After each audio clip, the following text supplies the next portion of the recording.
Ma mère a exigé que je donne ma fille à ma sœur. J'ai récemment donné naissance à des jumelles. J'avais gardé le secret pour surprendre ma famille. 1 mois avant mon accouchement, l'enfant de ma sœur est décédé tragiquement de la mort subite du nourrisson. Et ma famille a pleuré la perte du bébé. Lorsque j'ai accouché, toute ma famille est venue me voir, à l'exception de ma sœur et de son mari. Je comprenais car ils étaient encore en deuil. La nouvelle s'est rapidement répandue que j'avais donné naissance à des jumelles. Ma sœur m'a rendu visite avec sa belle famille. Sa belle-mère a immédiatement déclaré que Dieu avait envoyé un autre bébé pour ma sœur, affirmant que l'une de mes jumelles était une réincarnation de leur enfant perdu. Je leur ai dit fermement que les 2 bébés étaient les miens. Ils ont pris mes jumeaux dans leurs bras et se sont regardés, convaincus que l'un d'eux était bien leur enfant perdu. Mon mari s'est empressé de prendre nos bébés et de les mettre à la porte.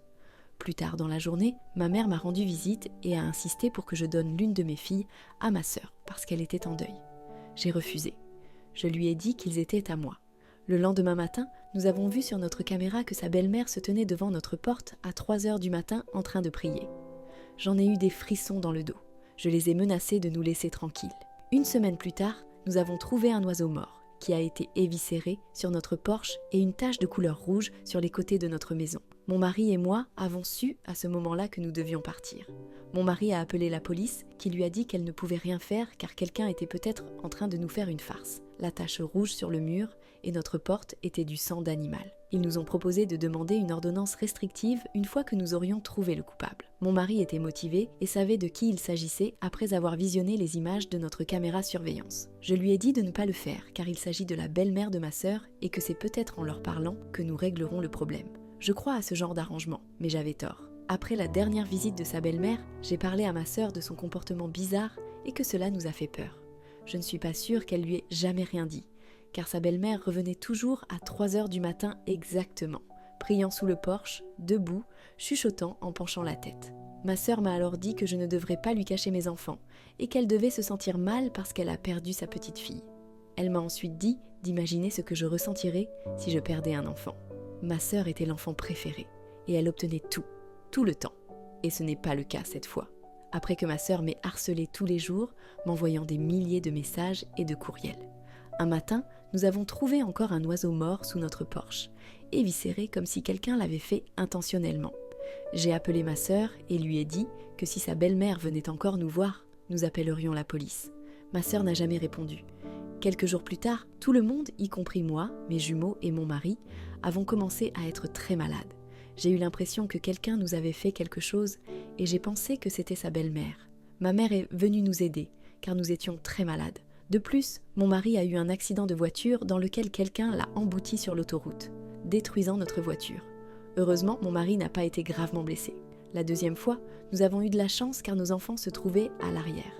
Grâce au réflexe rapide de mon mari, il a pu éviter la voiture sur sa droite qui est entrée en collision avec une voiture devant nous, percutant une autre voiture, ce qui a fait 2 victimes. Un jour, j'ai laissé ma mère me rendre visite pour m'aider dans les tâches ménagères. Le soir même, mon mari est rentré du travail et m'a réveillée en me montrant les images de la caméra de surveillance. Pendant que je me reposais, ma mère avait laissé entrer ma sœur et son mari dans notre maison. Ma sœur a pris l'une des jumelles, l'a bercée et l'a même allaitée. Ils ont pris des photos de famille avec mon bébé. J'étais effrayée et furieuse. Je n'ai pas hésité à déposer une injonction contre ma sœur, son mari et ma mère. Non seulement cela, mais j'ai aussi découvert que ma mère avait mis un somnifère dans ma soupe après que mon mari, juste avant de sortir les poubelles, ait vu la boîte, ce qui explique que j'ai été assommée pendant 8 heures. J'ai commencé à avoir vraiment peur parce qu'il faisait tout ce qu'il pouvait pour s'emparer d'un de mes enfants. Mon mari a décidé que nous devions quitter notre maison et déménager, plaçant temporairement nos affaires dans un entrepôt et vivant dans un hôtel qui nous semblait plus sûr. Mon mari a trouvé une maison à 45 minutes de tout le monde. Nous avons été discrets et avons fait de notre mieux pour que personne ne puisse nous suivre à la trace. Après avoir déménagé le premier soir, nous avons revu sa belle-mère devant notre nouvelle maison. J'ai eu très peur et j'ai pleuré parce que son comportement était inquiétant et que je me sentais honnêtement impuissante. J'ai demandé une ordonnance restrictive à son encontre. Nous avons informé notre propriétaire et il nous a permis de déménager sans perdre notre caution, ce qui nous a permis de rompre notre bail. Nous avons déménagé 3 fois en l'espace d'1 an et la même chose s'est produite. Mon mari nous a alors installés dans un appartement coûteux, mais sécurisé. Nous avons veillé à ce que l'appartement soit sûr et à ce que seuls les invités autorisés puissent nous rendre visite. 2 mois ont passé et nous avons vécu paisiblement jusqu'à ce que nous apprenions que le mari de ma sœur avait demandé à travailler dans notre complexe d'appartements et s'était faufilé jusqu'à notre étage. Il a laissé un mot sur notre porte disant qu'il voulait voir le bébé. Nous les avons dénoncés à la direction, craignant pour notre sécurité. Ils ont fini par le licencier en raison de l'ordonnance restrictive dont il faisait l'objet. Mon mari et moi étions épuisés. Il y avait des cas où, chaque fois que nous sortions, quelqu'un nous suivait. Tout cela se passait avant même que nos jumelles n'aient 1 an.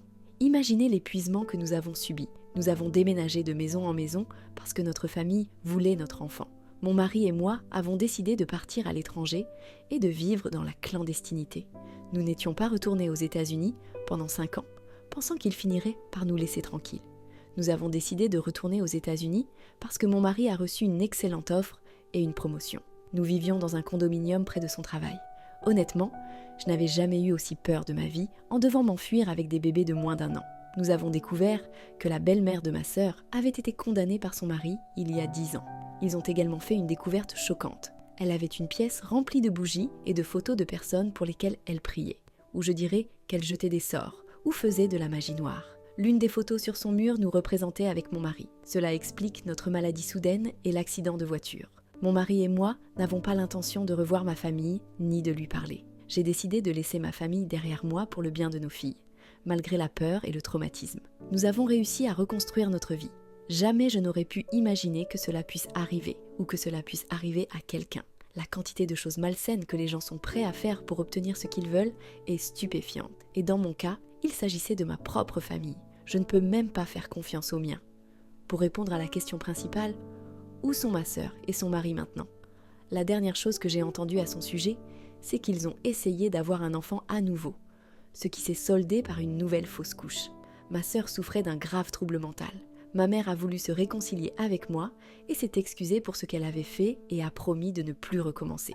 Je n'ai pas cru à ses paroles et j'ai coupé les ponts avec elle.